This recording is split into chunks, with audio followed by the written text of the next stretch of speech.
JoJo Kids Bangla. দুইটি বিড়াল ও একটি বাদর। এক শহরে দুইটি বিড়াল ছিল।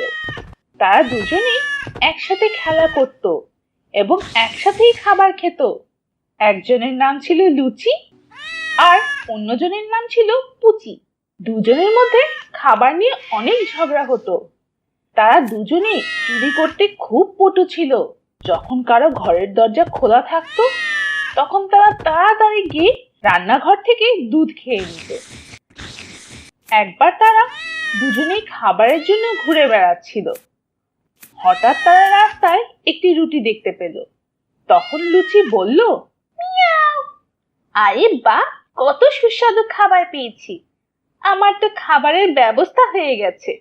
লুচি বলল, কি বললে? এই রুটি আমার, এটা আমি প্রথমে দেখেছি। তুমি যাও এখান থেকে। লুচি বলল, তুমি সব সময় অন্যের খাবার খাও, অন্যের খাবার ছিনিয়ে নাও। চলে যাও এখান থেকে, এটা আমার রুটি। আমাকে বোকা বানাবে না, এই রুটি আমার। লোভী কোথাকার। আমার আমার আমার আমার আমার। বিড়াল দুটি রুটির জন্য জোরে জোরে ঝগড়া করতে লাগলো। তখনই সেখানে তাদের বন্ধু বাদর আসলো। বাদর বলল, এই সামান্য ব্যাপারে কেন ঝগড়া করছো? আমি এই রুটি দুই ভাগ করে দিচ্ছি, তোমরা দুজন সেটা খেয়ে নিও। ওহ বাদর, আমাদের অনেক উপকার হবে। ও তো সব সময় আমার সাথে ঝগড়া করে। নাও, রুটি দুটুকরো হয়ে গেছে। না না, এখানে এক খণ্ড ছোট আছে। আচ্ছা, আমি এখনই সমান করে দিচ্ছি। আরে এটা এখন ছোট আছে। আচ্ছা, আমি আবার সমান করে দিচ্ছি। ঠিক এভাবে চালাক বাদর একটু একটু করে পুরো রুটি খেয়ে ফেললো। আর বিড়াল দুটি এটা দেখে দুঃখ করতে লাগলো। আরে আমরা এটা কি করলাম? এই চালাক বাদর তো আমাদের রুটি খেয়ে নিল। লোকে ঠিকই বলেছে, ঝগড়া করে কিছুই পাওয়া যায় না। এর থেকে তো আমরা নিজেরাই রুটি ভাগ করে খেয়ে নিলে ভালো হতো, তাই না পুচি? হ্যাঁ। দুই কাক। এক জঙ্গলে দুইটি কাক থাকতো, একজন কালু এবং অন্যজন হলু। দুজনে মিলেমিশে একসাথে থাকতো। কিন্তু তাদের মধ্যে কালু অনেক বুদ্ধিমান ও স্বাস্থ্যবান ছিল, কিন্তু বেচারা ভলু যেমন না তেমনই সহজ সরল। একদিন কালু আর ভলুর মধ্যে ঝগড়া হলো। আমি তোমার থেকে বেশি স্বাস্থ্যবান, তাই আমি তোমার থেকে বেশি শক্তিশালী। না না, আমি তোমার থেকে বেশি শক্তিশালী, কারণ আমি তোমার থেকে বয়সে বড় এবং আমি বেশি বুদ্ধিমান। দুজনেই নিজের কথায় অটল থাকলো। কালু বলে যে সে শক্তিশালী আর ভলু বলতে থাকে যে সে শক্তিশালী। ব্যাস, এই ঝগড়া আর শেষই হচ্ছিল না। তাই দুজন নিজেদের মধ্যে প্রতিযোগিতা করলো। দুজনেই থলিতে কিছু জিনিস ভরে নিজেদের ঠোঁটে নিয়ে উঠতে থাকবে। যে বেশি উপরে যেতে পারবে সেই বেশি শক্তিশালী হবে। কালু খুব বুদ্ধিমান ছিল, সে তার থলিতে তুলা ভরে নিল, কিন্তু ভলুর থলিতে লবণ ভরে দিল, যার কথা ভলু জানতেই পারল না। এবার দুজনেই উঠতে শুরু করলো। দেখতে দেখতে কালু উপরের দিকে চলে গেল, কিন্তু বেচারা ভলু ওজনের কারণে বেশি উপরে যেতেই পারছিল না। সে নিচে নিচে উঠতে থাকলো, কারণ তার থলির ওজন বেশি ছিল। হঠাৎ খুব জোরে বৃষ্টি হতে শুরু করলো। তখন কালু অনেক চিন্তায় পড়ে গেল, কারণ তুলাগুলো বৃষ্টির পানিতে ভিজে ভারী হয়ে গিয়েছিল এবং এই কারণে তার থলিও ভারী হয়ে গিয়েছিল। তার উঠতে অনেক কষ্ট হচ্ছিল, কিন্তু ভলুর বৃষ্টি ভালো লাগতে লাগলো, কারণ বৃষ্টির কারণে তার থলি হালকা হয়ে গিয়েছিল। বৃষ্টিতে ভিজে তার থলিতে রাখা লবণ গলে যাচ্ছিল। এখন ভলু উপরে উঠতে লাগলো এবং সে প্রতিযোগিতাও জিতে গেল। আমাদের কাউকে ধোঁকা দেওয়া উচিত নয়। এক ঘন জঙ্গলে এক গাছে কালু কাক নিজের বাসা বানিয়ে থাকতো। সে গাছের নিচেই একটি সাপের গর্ত ছিল। একদিন কালু যখন খাবার খুঁজে পায় তখন সাপটি লুকিয়ে তার ডিম খেয়ে ফেলে। যখন কাক তার বাসায় ফিরে আসলো তখন নিজের ডিমগুলো দেখতে না পেয়ে খুব দুঃখ করলো। সাপের ওপর কাকের সন্দেহ হলো এবং সাপকে জিজ্ঞেস করলো, ভাই সাপ, তুমি কি কাউকে আমার বাসার দিকে আসতে দেখেছো?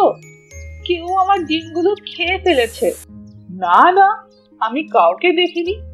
আমি জানি না কে তোমার ডিম খেয়েছে। কিছুদিন পর আবারও একই ঘটনা ঘটলো, কিন্তু এবার কাক সাপকে তার ডিম খাওয়ার সময় দেখে ফেললো।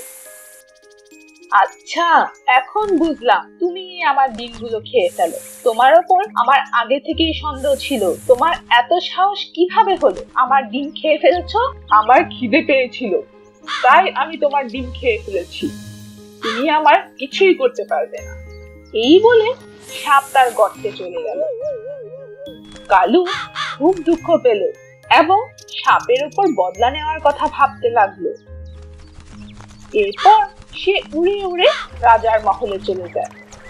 তখনই মহারানীর উপর তার নজর পড়ে। মহারানী পুকুরে গোসল করছিল। তার দামি অলংকারগুলো পুকুরের পাশেই ছিল, যেগুলো সৈনিকরা পাহারা দিচ্ছিল।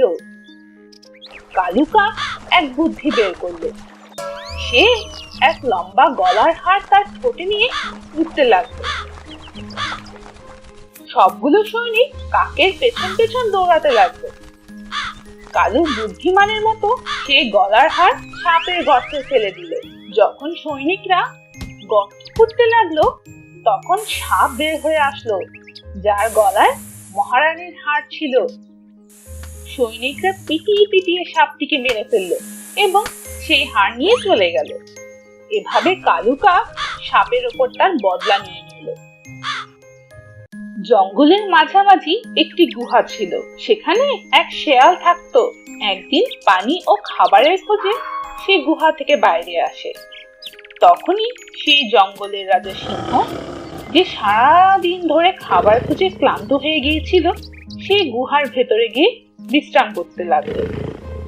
সিংহ ভাবলো যে এই গুহাতে যে প্রাণী থাকে সে রাত হলে অবশ্যই ফিরে আসবে এবং তখন তাকে খেয়ে নিজের ক্ষুধা মেটাবে। আর যখন শেয়াল নিজের গুহাতে ফিরে আসলো তখন সে গুহার বাইরে সিংহের পায়ের চিহ্ন দেখতে পেল। আমার গুহার ভিতরে সিংহ রাজা নেই তো? অবশ্যই কোনো সমস্যা আছে। আমার ভেতরে যাওয়ার আগে খোঁজ নিতে হবে, নয়তো সিংহ রাজা আমাকে তার খাবার বানিয়ে ফেলবে। শেয়াল খুব বুদ্ধিমান ছিল, তাই সে তার গুহার ভেতর, দরজা এবং আশেপাশে খুব ভালো করে দেখলো। সে দেখলো যে সিংহ রাজার ভেতরে যাওয়ার পায়ের চিহ্ন আছে, কিন্তু কোনো বাইরে আসার চিহ্ন নেই। এটুকুতেই সে বুঝে ফেললো যে সিংহ রাজা গুহার ভেতরেই আছে। তাই সে একটি বুদ্ধি বের করলো এবং সে গুহার বাইরে থেকে জোরে জোরে কথা বলতে শুরু করলো। গুহা ও গুহা, এই যে আমি চলে এসেছি। প্রতিদিনের মতো তুমি আমাকে স্বাগত জানাও, তাহলেই আমি ভেতরে আসবো। সিংহ রাজা যখন শেয়ালের কথা শুনলো তখন সে মনে করলো যে এটি একটি জাদুময় গুহা, যেটি কথাও বলতে পারে। কিন্তু আজকে তার ভয়ে হয়তো চুপ করে আছে। তাহলে আমি আওয়াজ দিয়ে শেয়ালকে স্বাগত জানাই। এই গুহা তো আমার কারণে আজকে অনেক ভয় পেয়ে আছে, না হলে হয়তো আমার শিকার হারিয়ে ফেলবো। আপনাকে স্বাগত আমার বন্ধু, আসো ভেতরে আসো। সিংহ রাজা শেয়ালকে স্বাগত জানালো।